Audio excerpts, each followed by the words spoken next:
Bom dia, mais uma manhã com Deus, priorizando a palavra de Deus, e nesta manhã do dia 10 de abril, nós vamos meditar de 2 Reis, do capítulo 11 ao capítulo 13, que a paz do Senhor encha o teu coração nesta manhã.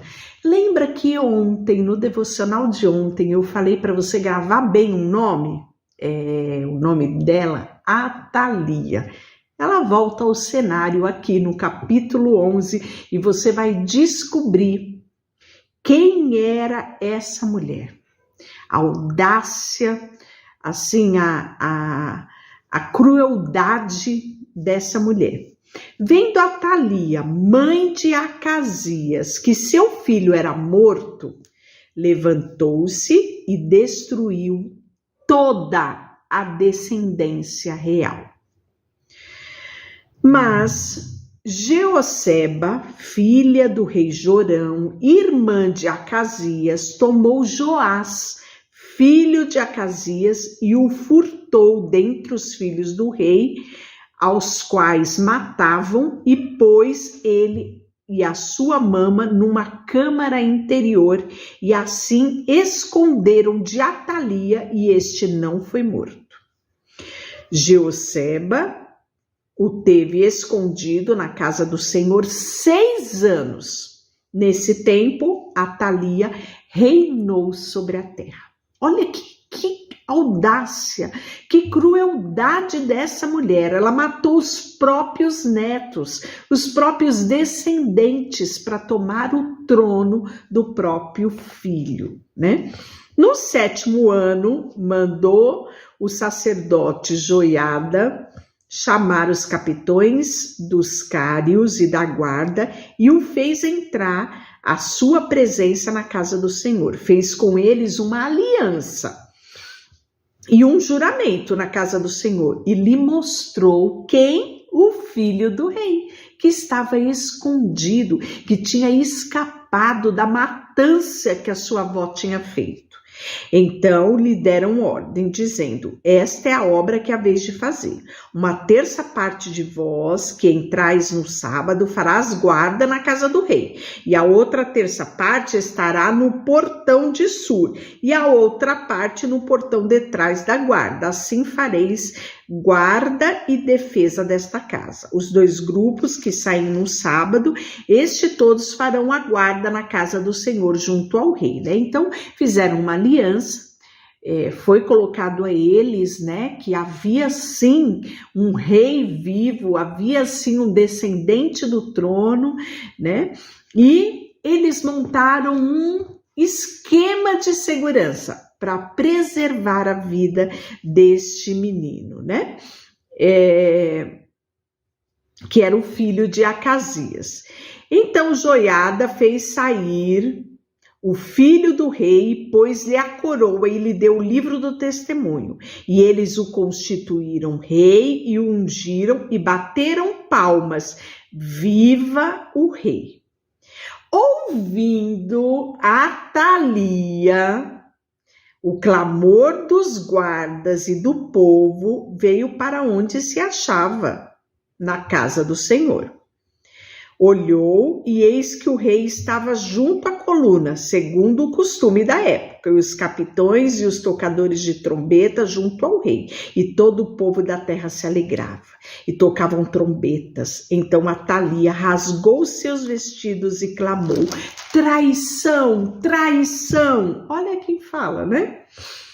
Porém, o sacerdote Joiadaba deu a ordem aos capitães que comandavam as tropas e lhe disse: fazei sair por entre as fileiras, se alguém a seguir, matai-a à espada, porque o sacerdote tinha dito: não a matem na casa do Senhor.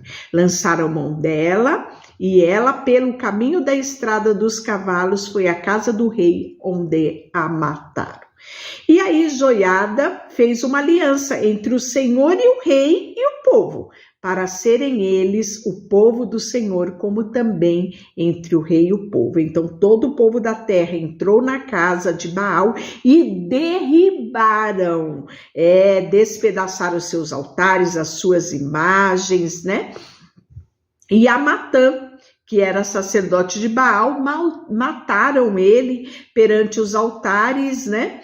Tomou os capitões dos cários e os guardas de todo o povo da terra e todos os que conduziram à casa do Senhor o rei e pelo caminho da porta dos da guarda. E vieram à casa real e Joás assentou-se no trono dos reis.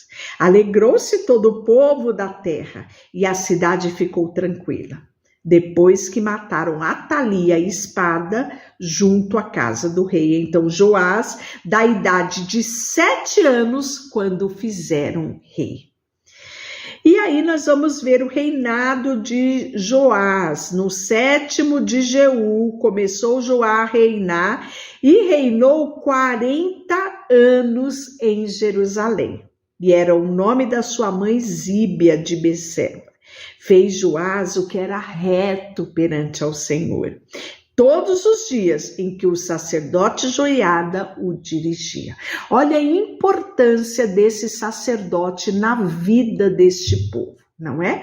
Ele soube agir no tempo certo, da forma certa, não é?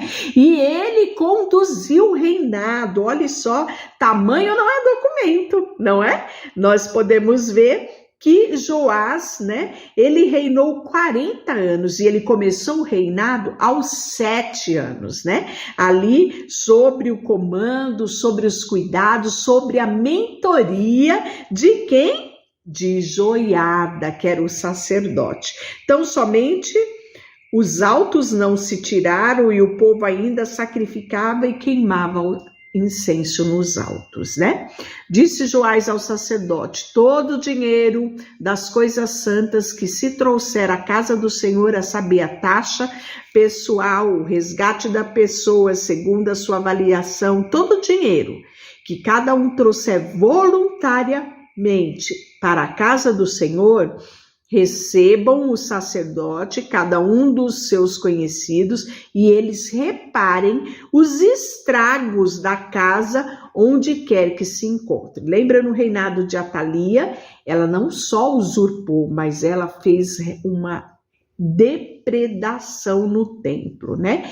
Então o rei Joás chamou o sacerdote Joiada, os outros sacerdotes, e lhe disse: por que não reparais os estragos da casa? Agora, pois, não recebas mais dinheiro de vosso conhecido, mas entregai-o para a reparação dos estragos da casa. E consentir o sacerdote assim em não receber mais dinheiro do povo, como em não repararem os estragos da casa. Porém, o sacerdote Joiada tomou uma caixa e fez uma tampa e um buraco e pôs ao pé do altar. Olha o primeiro gasofilácio. E a mão direita dos que entravam na casa do Senhor. E o sacerdote que guardava a entrada da porta depositava ali todo o dinheiro que se trazia à casa do Senhor.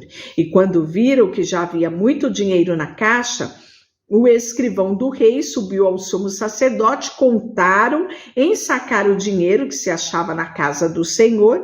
O dinheiro, depois de pesado, deram nas mãos daqueles que dirigiam a obra e tinham o seu encargo na casa do Senhor. Estes pagavam os carpinteiros, os edificadores, para repararem a casa do Senhor, como também os pedreiros, os cabouqueiros, e compravam madeira, pedra lavada, repartiam, né, para reparar todos os estragos da casa do Senhor, custeando tudo que era necessário para a conservação da casa do Senhor. Mas do dinheiro que se trazia à casa do Senhor não se fazia nem taças de prata e nem pitadeiras, nem bacias, né? Todo o dinheiro era destinado à reparação. Também não pediam conta aos homens em cuja mão entregavam aquele dinheiro para dar aos que faziam a obra, porque procediam esses homens com fidelidade. Então eles tinham total confiança, eram homens idôneos, de caráter e fiel. Olha como temos que aprender, não é? Mas o dinheiro da oferta pela culpa e o dinheiro da oferta pelo pecado não se traziam à casa do Senhor, era para os sacerdotes, né? Então isso estava determinado lá em Levítico, capítulo 7, versículo 7. E aí nós vamos ver que então subiu Azael, rei da Síria, e pelejou contra Gate e a tomou. Depois Azael resolveu marchar contra Jerusalém. Porém Joás, rei de Judá, tomou todas as coisas santas que Josafá, Jeorão e Acasias, seus pais, rei de Judá, havia dedicado, como também o ouro que se havia nos tesouros da casa do Senhor e na casa do rei, e os mandou a Azael, rei da Síria, e esse se retirou de Israel. Quanto aos mais atos de Joás e tudo que fez, está lá, né, nos livros escritos dos reis. E aí nós vamos ver a conspiração contra o rei Joás. Levantaram-se servos e conspiraram e feriram Joás na casa dele, que estava em Milo, que estava na descida de Silá, porque Josacar, filho de Semeate, e Josabade, filho de Somer, seus filhos, o feriram, e este morreu, e sepultado com seus pais na cidade de Davi. E Amazias, seu filho, reinou em seu lugar. E aí nós vamos ver o reinado, porque no 23º ano do reinado de Joás, filho de Acasias, rei de Judá, começou a reinar lá no Reino Norte, Jeoacás, filho de Jeú, sobre Israel, na capital Samaria, né? E reinou lá 17 anos e fez o que era mal aos olhos do Senhor. Está no capítulo 13, versículo 2. Porque andou nos pecados de Jeroboão, filho de Nebate, fez pecar Israel, não se apartou do pecado, né? Pelo que se acendeu contra Israel a ira do Senhor, o qual os entregou nas mãos de Azael, rei da Síria, e nas mãos de Ben-Hadad, filho de Azael, todos aqueles dias. E aí nós vamos ver o reinado de Jeoás. No 37º ano de Joás, rei de Judá, rei no sul, começou a Jeoás, filho de Joacás, a reinar sobre Israel, rei no norte, na capital Samaria, e reinou 16 anos, e fez o que era mal aos olhos do Senhor, e não se apartou de nenhum dos pecados de Jeroboão, filho de Nebate, fez pecar Israel, que andou, né, nos caminhos dos seus antepassados, né? E aí, profecia final e a morte de Eliseu. Não tínhamos mais falado sobre Eliseu, pois Eliseu ainda estava vivinho da Silva e atuante, né, no seu ministério. E agora no capítulo 13, versículo 14, nós vamos falar sobre a morte, né? Estando Eliseu, padeceu de uma enfermidade da qual ele havia de morrer. E Joás, rei de Israel, desceu para visitá-lo, chorou sobre ele e disse: meu pai, carros de Israel e seus cavaleiros. Lembra dessa expressão? Foi a expressão de Eliseu quando Elias foi tomado dele, né? E agora é repetido aqui pelo rei Joás. Então lhe disse Eliseu: toma um arco e flecha. E ele tomou o arco e flecha. E disse o rei de Israel: retesa o arco. E ele o fez. Então Eliseu pôs a mão sobre a mão do rei e disse: abre a janela para o oriente. Ele abriu e disse mais: Eliseu, atira. E ele atirou e prosseguiu: flecha da vitória do Senhor, flecha da vitória contra os sírios, porque ferirás os sírios em Afeca até os consumir. Disse ainda: toma as flechas. E ele a tomou. Então disse o rei de Israel, ao rei de Israel: atira contra a terra. E ele feriu a terra por 3 vezes. Observe que na primeira vez, né, Eliseu pega sobre a mão dele, direciona ele. Agora, nesse segundo momento, Eliseu dá apenas a ordem. E aí ele vai e fere a terra por 3 vezes. Então o homem de Deus se indignou muito contra ele, disse 5 ou 6 vezes deveria ter ferido, então feriria os sírios até os consumir, porque agora só 3 vezes ferirás os sírios, né? Então nós podemos ver que ele perdeu uma excelente oportunidade para que de uma forma profética estendesse a vitória de Israel por muitos e muitos anos. E isso muito traz uma reflexão. Quantas vezes deixamos de agir por fé? Quantas vezes somos limitados, né? Quando deveríamos ser ousados em tomarmos posse da vitória e perpetuar a bênção de Deus sobre as gerações? Aqui nós vemos um rei perder uma excelente oportunidade.